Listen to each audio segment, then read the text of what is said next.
ಬಾಬಾ ಇವತ್ತು ಸಂಪೂರ್ಣ ಪವಿತ್ರರಾಗಿ ಸಂಸ್ಕಾರ ಮಿಲನವನ್ನು ಆಚರಿಸಿ ಇದೇ ಸತ್ಯವಾದಂತಹ ಹೋಳಿ ಅಂತ ಹೇಳ್ತಿದ್ದಾರೆ. ಸರಿ ತಮ್ಮ, ಹೋಳಿ ಆಟ ಆಡಕ್ಕೆ ಹೋಗೋಣ ಬಾ ಅಣ್ಣ ಅಂತ ಹೇಳ್ತಿದ್ದಲ್ಲ, ಮುರುಳಿ ಮುಗಿಸ್ಕೊಂಡು ಹೋಗೋಣ ತಮ್ಮ. ಬಾಬನ ಜೊತೆಯಲ್ಲಿ ನಿಜವಾದಂತಹ ಸತ್ಯವಾದಂಥ ಹೋಳಿಯನ್ನು ಆಚರಿಸೋಣ ತಮ್ಮ. ಸರಿ, ಎಂದಿನಂತೆ ಶುರು ಮಾಡು. ಓಂ ಶಾಂತಿ ಅಣ್ಣ. ಅಣ್ಣ, ಇವತ್ತು ಬಾಬಾ ಹೇಳ್ತಿದ್ದಾರೆ, ಬಾಬಾ 4-6 ಕಡೆಯ ಮಕ್ಕಳನ್ನು ತಮ್ಮ ಹೋಲಿಯೆಸ್ಟ್ ಹಾಗೂ ಹೈಯೆಸ್ಟ್ ಮಕ್ಕಳನ್ನು ನೋಡ್ತಿದ್ದಾರೆ. ವಿಶ್ವದಲ್ಲಿ ಎಲ್ಲರಿಗಿಂತ ಹೈಯೆಸ್ಟ್ ಶ್ರೇಷ್ಠಾತಿ ಶ್ರೇಷ್ಠ ತಾವು ಮಕ್ಕಳ ಹೊರತು ಬೇರೆ ಯಾರಾದರೂ ಇದ್ದಾರಾ ಅಂತ ಕೇಳ್ತಿದ್ದಾರಣ್ಣ.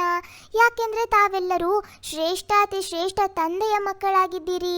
ಇಡೀ ಕಲ್ಪದಲ್ಲಿ ಚಕ್ರ ಹಾಕಿ ನೋಡಿದರೆ ಎಲ್ಲರಿಗಿಂತ ಶ್ರೇಷ್ಠ ಪದವಿಯವರು ಬೇರೆ ಯಾರಾದರೂ ಕಾಣಿಸುತ್ತಾರಾ? ರಾಜ್ಯ ಅಧಿಕಾರಿ ಸ್ವರೂಪದಲ್ಲಿಯೂ ಸಹ ಬೇರೆ ಯಾರಾದರೂ ನಿಮಗಿಂತ ಶ್ರೇಷ್ಠ ರಾಜ್ಯ ಅಧಿಕಾರಿಗಳು ಆಗಿದ್ದಾರೆಯೇ? ನಂತರ ಪೂಜೆ ಹಾಗೂ ಗಾಯನದಲ್ಲಿ ನೋಡಿ ಎಷ್ಟು ವಿಧಿಪೂರ್ವಕವಾಗಿ ನೀವು ಆತ್ಮಗಳ ಪೂಜೆಯಾಗುತ್ತೆ. ಅದಕ್ಕಿಂತ ಹೆಚ್ಚಾಗಿ ಬೇರೆ ಯಾರ್ದಾದ್ರೂ ಪೂಜೆ ಆಗುತ್ತಾ? ಎಷ್ಟು ಶ್ರೇಷ್ಠ ಡ್ರಾಮಾದಲ್ಲಿ ಅದ್ಭುತ ರಹಸ್ಯವಾಗಿದೆ. ನೀವು ಸ್ವಯಂ ಚೈತನ್ಯ ಸ್ವರೂಪದಲ್ಲಿ ಈ ಸಮಯ ತಮ್ಮ ಪೂಜ್ಯ ಸ್ವರೂಪವನ್ನು ಜ್ಞಾನದ ಮೂಲಕ ತಿಳಿದುಕೊಂಡಿದ್ದೀರಿ ಹಾಗೂ ನೋಡುತ್ತಾ ಇದ್ದೀರಿ. ಒಂದು ಕಡೆ ತಾವು ಚೈತನ್ಯ ಆತ್ಮಗಳಿರುವಿರಿ ಹಾಗೂ ಇನ್ನೊಂದು ಕಡೆ ನಿಮ್ಮ ಜಡ ಚಿತ್ರ ಪೂಜ್ಯ ರೂಪದಲ್ಲಿದೆ. ತಮ್ಮ ಪೂಜ್ಯ ಸ್ವರೂಪವನ್ನು ನೋಡುತ್ತಾ ಇದ್ದೀರಾ. ಜಡ ರೂಪದಲ್ಲಿಯೂ ಇದ್ದೀರಿ ಹಾಗೂ ಚೈತನ್ಯ ರೂಪದಲ್ಲಿಯೂ ಇದ್ದೀರಿ ಎಂದ ಮೇಲೆ ಅದ್ಭುತವಾದ ಆಟ ಆಗಿದೆ ಅಲ್ವಾ? ಹಾಗೂ ರಾಜ್ಯದ ಲೆಕ್ಕದಲ್ಲಿಯೂ ಸಹ ಇಡೀ ಕಲ್ಪದಲ್ಲಿ ನಿರ್ವಿಘ್ನ ಅಖಂಡ ಅಟಲ ರಾಜ್ಯ ನೀವು ಆತ್ಮರದ್ದಷ್ಟೇ ನಡೆಯುತ್ತೆ. ರಾಜರಂತೂ ಬಹಳಷ್ಟು ಜನರು ಆಗುತ್ತಾರೆ, ಆದರೆ ನಾವು ವಿಶ್ವರಾಜನ್ ಅಥವಾ ವಿಶ್ವರಾಜನ್ ರಾಯಲ್ ಫ್ಯಾಮಿಲಿಯಲ್ಲಿ ಎಲ್ಲರಿಗಿಂತ ಶ್ರೇಷ್ಠರಾಗುತ್ತೇವೆ. ಲೇ ತಮ್ಮ, ಸಂಗಮದ ಸುಖ, ಸಂಗಮ ಯುಗದ ಪ್ರಾಪ್ತಿಗಳು, ಸಂಗಮದ ಸಮಯ ಸುಂದರ ಎನಿಸುತ್ತದೆ ಅಲ್ವಾ? ತುಂಬ ಪ್ರಿಯ ಎನಿಸುತ್ತದೆ. ರಾಜ್ಯದ ಸಮಯಕ್ಕಿಂತ ಈ ಸಂಗಮದ ಸಮಯ ಪ್ರಿಯ ಎನಿಸುತ್ತದೆ ಅಲ್ವಾ? ಪ್ರೀತಿ ಇದೆಯೇ ಅಥವಾ ಬೇಗ ಹೋಗಲು ಬಯಸುತ್ತೀರಾ? ಹಾಗಾದರೆ ಏಕೆ ಕೇಳುತ್ತೀರಿ ಬಾಬಾ, ವಿನಾಶ ಯಾವಾಗ ಆಗುತ್ತೆ ಯೋಚಿಸುತ್ತೀರಿ ಅಲ್ಲವೇ? ಯಾವಾಗ ವಿನಾಶ ಆಗುತ್ತದೆಯೋ ಗೊತ್ತಿಲ್ಲ. ಏನಾಗುವುದು?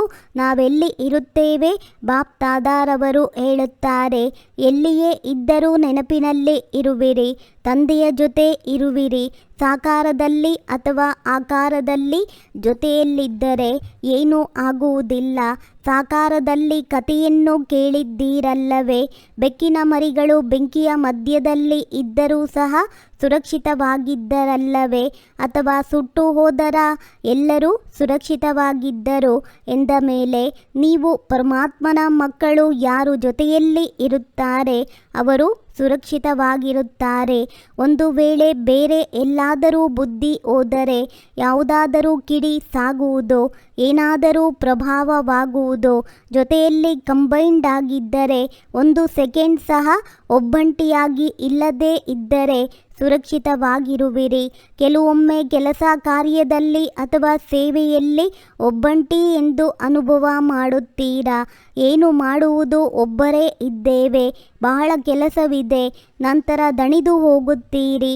ಹಾಗಾದರೆ ಬಾಬಾರವರನ್ನು ಏಕೆ ಜೊತೆಗಾರನನ್ನಾಗಿ ಮಾಡಿಕೊಳ್ಳುವುದಿಲ್ಲ? 2 ಭುಜಗಳಿರುವವರನ್ನು ಜೊತೆಗಾರರನ್ನಾಗಿ ಮಾಡಿಕೊಳ್ಳುತ್ತೀರಿ. 1000 ಭುಜಗಳಿರುವವರನ್ನು ಏಕೆ ಜೊತೆಗಾರರನ್ನಾಗಿ ಮಾಡಿಕೊಳ್ಳುವುದಿಲ್ಲ? ಯಾರು ಬಹಳ ಸಹಯೋಗ ಕೊಡಲು ಸಾಧ್ಯ? 1000 ಭುಜದವರೇ ಅಥವಾ 2 ಭುಜದವರೇ ಅಂತ ಬಾಬಾ ಕೇಳ್ತಿದ್ದಾರೆ ತಮ್ಮ. ಅಣ್ಣ, ಬಾಬಾ ಹೇಳ್ತಿದ್ದಾರೆ, ಸಂಗಮ ಯುಗದ ಸುಖ ಹಾಗೂ ಉತ್ಸವವನ್ನು ಇಮರ್ಜ್ ಮಾಡಿ ಇಟ್ಟುಕೊಳ್ಳಿ. ಬುದ್ಧಿ ವ್ಯಸ್ತವಾಗಿರುತ್ತದೆ ಅಲ್ಲವೇ? ವ್ಯಸ್ತವಾಗಿರುವ ಕಾರಣ ಮರ್ಜ್ ಆಗಿ ಹೋಗುತ್ತೆ. ನೀವು ಯೋಚಿಸಿ, ಇಡೀ ದಿನದಲ್ಲಿ ಯಾರನ್ನಾದರೂ ಕೇಳಿ, ತಂದೆಯ ನೆನಪು ಇರುತ್ತದೆಯೇ ಅಥವಾ ತಂದೆಯ ನೆನಪು ಮರೆತು ಹೋಗುತ್ತದೆಯೇ? ಆಗ ಏನು ಹೇಳುತ್ತಾರೆ? ಇಲ್ಲ, ನೆನಪು ಇರುತ್ತೆ, ಆದರೆ ಇಮರ್ಜ್ ರೂಪದಲ್ಲಿ ಇರುತ್ತದೆಯೇ ಅಥವಾ ಮರ್ಜ್ ರೂಪದಲ್ಲಿ ಇರುತ್ತದೆಯೇ? ಸ್ಥಿತಿ ಹೇಗಿರುತ್ತೆ? ಇಮರ್ಜ್ ರೂಪದ ಸ್ಥಿತಿಯೇ ಅಥವಾ ಮರ್ಜ್ ರೂಪದ ಸ್ಥಿತಿಯೇ? ಇದರಲ್ಲಿ ಯಾವ ಅಂತರವಿದೆ? ಇಮರ್ಜ್ ರೂಪದಲ್ಲಿ ನೆನಪು ಏಕೆ ಇರೋದಿಲ್ಲ? ಇಮರ್ಜ್ ರೂಪದ ನಶೆ, ಶಕ್ತಿ, ಸಹಯೋಗ ಬಹಳ ದೊಡ್ಡದಾಗಿದೆ. ನೆನಪಂತೂ ಮರೆಯಲು ಸಾಧ್ಯವಿಲ್ಲ, ಯಾಕೆಂದರೆ ಒಂದು ಜನ್ಮದ ಸಂಬಂಧವಲ್ಲ. ಭಲೆ ಶಿವ ತಂದೆ ಸತ್ಯುಗದಲ್ಲಿ ಜೊತೆಯಲ್ಲಿ ಇರೋದಿಲ್ಲ, ಆದರೆ ಇದೇ ಸಂಬಂಧವಿರುತ್ತೆ ಅಲ್ಲವೇ, ಮರೆಯಲು ಸಾಧ್ಯವಿಲ್ಲ. ಇದು ಸರಿಯಾಗಿದೆ.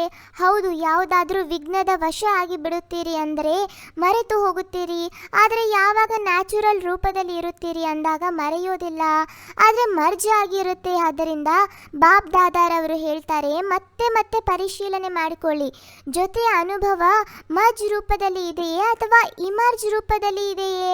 ಪ್ರೀತಿಯಂತೂ ಇದ್ದೇ ಇದೆ. ಪ್ರೀತಿ ಮುರಿಯಲು ಸಾಧ್ಯವೇ? ಮುರಿಯಲು ಸಾಧ್ಯ ಇಲ್ಲ ಅಲ್ವಾ. ಯಾವಾಗ ಪ್ರೀತಿ ಮುರಿಯಲು ಸಾಧ್ಯವಿಲ್ಲ ಅಂದಮೇಲೆ ಪ್ರೀತಿಯ ಲಾಭವಂತೂ ಪಡೆದುಕೊಳ್ಳಿ ಅಲ್ಲ. ಲಾಭವನ್ನು ಪಡೆದುಕೊಳ್ಳುವ ವಿಧಿಯನ್ನ ಕಲಿತುಕೊಳ್ಳಿ. ಇವತ್ತು ಹೋಳಿಯನ್ನು ಆಚರಿಸಿದ್ರಾ? ಹೋಳಿಯನ್ನು ಆಚರಿಸಿದ್ದೀರಾ? ಬಾಪ್ ದಾದಾರವರಂತೂ ಹೋಳಿಯನ್ನು ಆಚರಿಸುವಂತಹ ಹೋಳಿ ಅಂಶರನ್ನು ನೋಡುತ್ತಿದ್ದಾರೆ. ಎಲ್ಲ ಮಕ್ಕಳಿಗೆ ಒಂದೇ ಟೈಟಲ್ ಆಗಿದೆ, ಹೋಲಿಯೆಸ್ಟ್. ದ್ವಾಪರದಿಂದ ಹಿಡಿದು ಯಾವುದೇ ಧರ್ಮಾತ್ಮ ಅಥವಾ ಮಹಾತ್ಮ ಸರ್ವರನ್ನು ಸಹ ಹೋಲಿಯೆಸ್ಟನ್ನಾಗಿ ಮಾಡಿಲ್ಲ.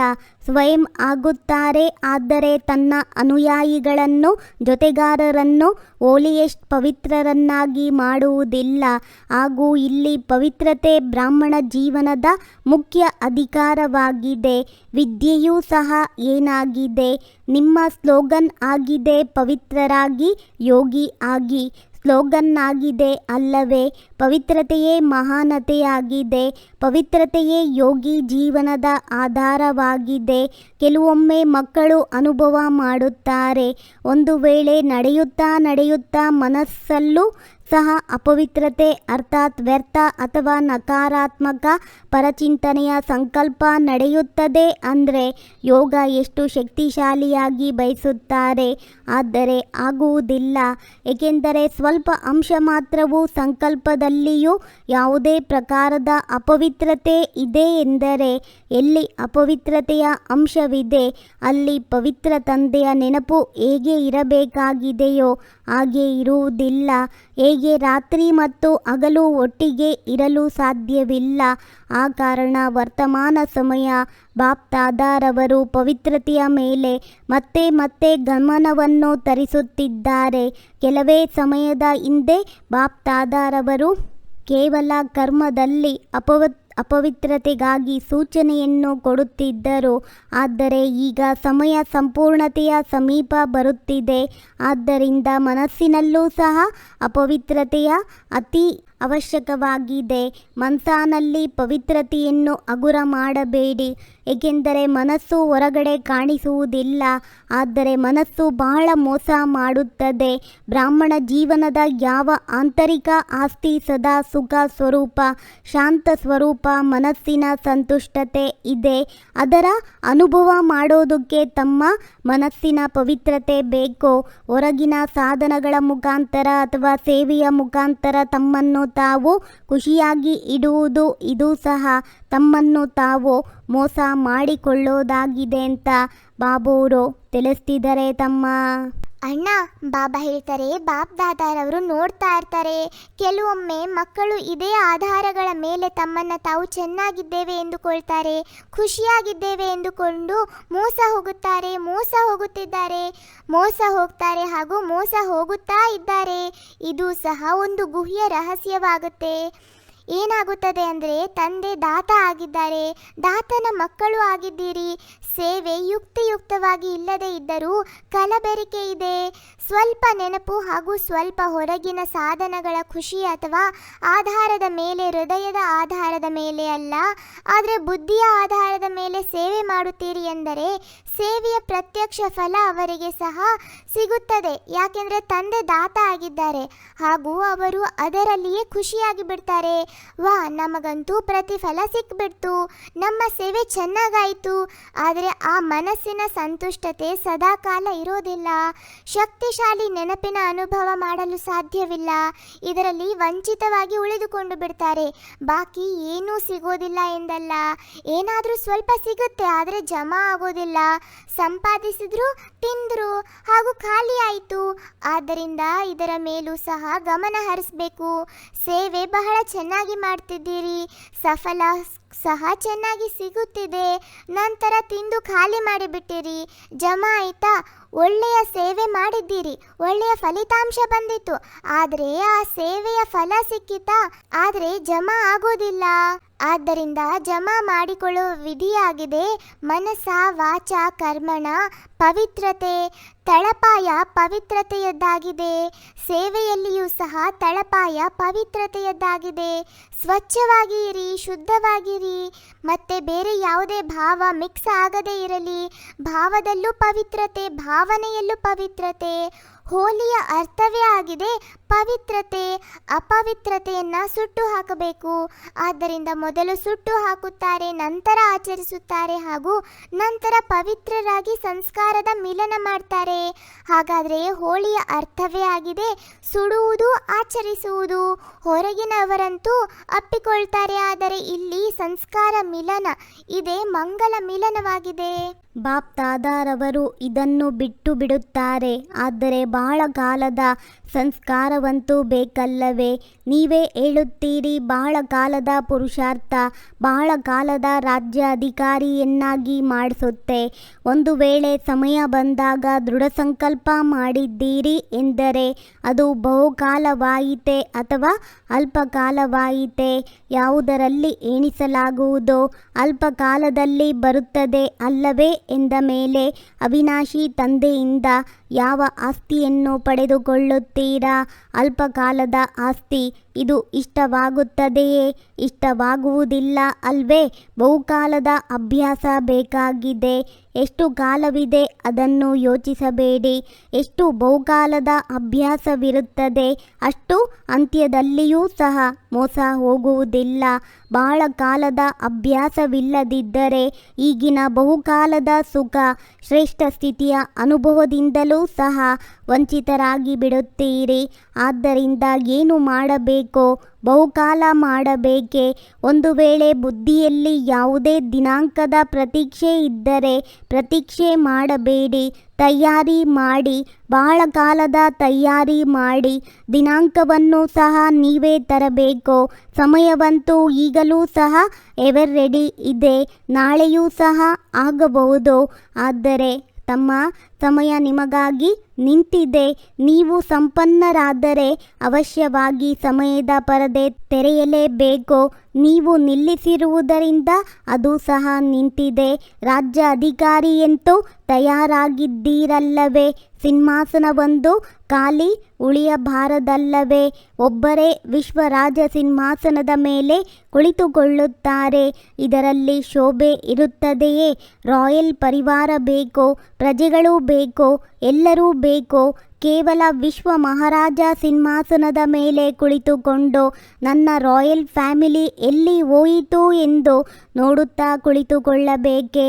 ಆದ್ದರಿಂದ ಬಾಪ್ ದಾದಾರವರ ಒಂದೇ ಶುಭ ಆಸೆಯಾಗಿದೆ, ಎಲ್ಲ ಮಕ್ಕಳು ಹೊಸಬರಾಗಿರಲಿ, ಹಳಬ್ಬರಾಗಿರಲಿ, ಯಾರೆಲ್ಲ ತಮ್ಮನ್ನು ಬ್ರಹ್ಮಕುಮಾರ ಬ್ರಹ್ಮಕುಮಾರಿ ಎಂದು ಕರೆಸಿಕೊಳ್ಳುತ್ತಾರೆ, ಮಧುಬನ ನಿವಾಸಿಯಾಗಿರಲಿ, ವಿದೇಶ ನಿವಾಸಿಯಾಗಿರಲಿ, ಭಾರತ ನಿವಾಸಿಯಾಗಿರಲಿ, ಪ್ರತಿಯೊಬ್ಬ ಮಗು ಬಹಳ ಕಾಲದ ಅಭ್ಯಾಸ ಮಾಡಿ ಬಹಳ ಕಾಲದ ಅಧಿಕಾರಿ ಆಗಬೇಕು ಅಂತ ಬಾಬಾ ಹೇಳ್ತಿದ್ದಾರೆ ತಮ್ಮ.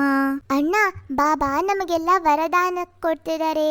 ಸಮಯವನ್ನ ಶಿಕ್ಷಕವನ್ನಾಗಿ ಮಾಡುವ ಬದಲು ತಂದೆಯನ್ನ ಶಿಕ್ಷಕನನ್ನಾಗಿ ಮಾಡಿಕೊಳ್ಳುವಂತಹ ಮಾಸ್ಟರ್ ರಚಯಿತ ಭವ. ಎಷ್ಟೋ ಮಕ್ಕಳಿಗೆ ಸೇವೆಯಲ್ಲಿ ಉಮಂಗವಿದೆ, ಆದರೆ ವೈರಾಗ್ಯ ವೃತ್ತಿಯ ಮೇಲೆ ಗಮನವಿಲ್ಲ. ಇದರಲ್ಲಿ ಹುಡುಗಾಟಿಕೆ ಇದೆ, ನಡೆಯುತ್ತೆ, ಆಗುತ್ತೆ, ಆಗಿಬಿಡುತ್ತೆ, ಸಮಯ ಬಂದಾಗ ಸರಿಯಾಗಿ ಬಿಡುತ್ತೆ. ಈ ರೀತಿ ಯೋಚನೆ ಮಾಡುವುದು ಅರ್ಥಾತ್ ಸಮಯವನ್ನ ತಮ್ಮ ಶಿಕ್ಷಕನನ್ನಾಗಿ ಮಾಡಿಕೊಳ್ಳುವುದು. ಮಕ್ಕಳು ತಂದೆಗೆ ಸಹ ಆಶ್ವಾಸನೆ ಕೊಡ್ತಾರೆ, ಚಿಂತೆ ಮಾಡಬೇಡಿ, ಸಮಯ ಬಂದಾಗ ಸರಿಯಾಗಿಬಿಡುತ್ತೆ, ಮಾಡೋಣ, ಮುಂದುವರೆದು ಬಿಡುತ್ತೇನೆ. ಆದರೆ ನೀವು ಮಾಸ್ಟರ್ ರಚಯಿತ ಆಗಿರುವಿರಿ, ಸಮಯ ನಿಮ್ಮ ರಚನೆಯಾಗಿದೆ. ಮಾಸ್ಟರ್ ರಚಯಿತನ ಶಿಕ್ಷಕ ಆಗುವುದು ಎಂದರೆ ಇದು ಶೋಭೆ ಆಗುವುದಿಲ್ಲ. ಅಣ್ಣ, ಬಾಬಾ ಸ್ಲೋಗನ್ನಲ್ಲಿ ಹೇಳ್ತಿದ್ದಾರೆ, ತಂದೆಯ ಪಾಲನೆಯ ರಿಟರ್ನ್ ಆಗಿದೆ ಸ್ವಯಂಗೆ ಮತ್ತು ಸರ್ವರನ್ನ ಪರಿವರ್ತನೆ ಮಾಡುವಲ್ಲಿ ಸಹಯೋಗಿಯಾಗುವುದು. ನಿಮ್ಮೆಲ್ಲರಿಗೂ ಈ ಅಣ್ಣ ತಮ್ಮನ ಮುರುಳಿಯ ಕಾನ್ವರ್ಸೇಷನ್ ಇಷ್ಟ ಆಗಿದ್ರೆ ಲೈಕ್ ಮಾಡಿ, ಶೇರ್ ಮಾಡಿ ಹಾಗೂ ಈ ಚಾನೆಲ್ನ ಸಬ್ಸ್ಕ್ರೈಬ್ ಆಗೋದನ್ನು ಮರಿಬೇಡಿ. ಓಂ ಶಾಂತಿ.